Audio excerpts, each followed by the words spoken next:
Once in a while, I'll run across a character who's both entertaining, genuine, and incredibly talented in more ways than one. And Peter Rowsthorn is most definitely one of those characters. He's moved the family into new digs south of Perth, and according to Pete, he's also a great gardener.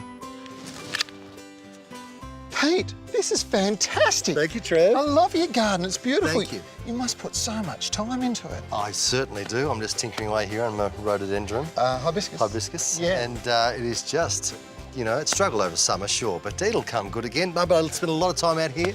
I really enjoy my time. You love gardening? Oh, just can't get enough. I spend 5-6 hours a day tinkering. Really? Yeah, yeah. Wow, I'd never in my downtime, you know, getting out here, snippity, snip, snip, like this. Gee. And the lawn, look at my buffalo. This, and it is buffalo. I'm impressed with Yes. just the fact that you knew that much. Yeah, thank you very much. Impressive, mate. Really good, yeah. Really well, lovely. If you'd like me to take you through some of the plants, I can go through them one by one if you like. Yeah, that'd be great. Yeah, really. What are you doing on my property? She's mad, Trevor. Run, run. What? Run, Trevor, run! Mate, what was all that about? It's Mrs. Clark, Trev. Is it? Yeah, she's nice enough, but...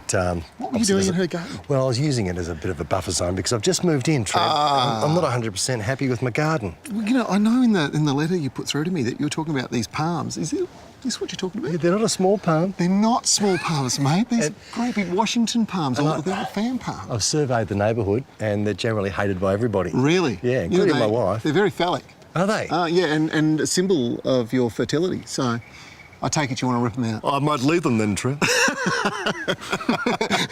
Probably not the best place. So what do you do? Mate. What do I have to shimmy up them with a chainsaw? How do you get them down? Sadly, you need to get a professional in to move these out, mate. They are going to have to come out.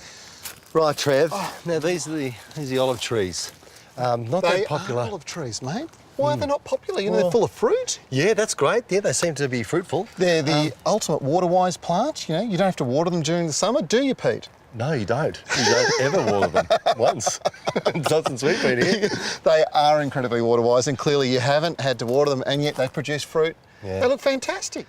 Peter, you've worked on some amazing projects in your career. You're very lucky. And you've moved over here to WA. Yes, married a WA girl like all smart men should. Yeah, and been dragged back home. Not dragged, no, never dragged. I love this state. I've always loved it. I've always enjoyed coming across, and to live here now and be able to work from here has been fantastic. I did this play in Melbourne called The Laughter on the 23rd Floor a few years ago. It's a Neil Simon play.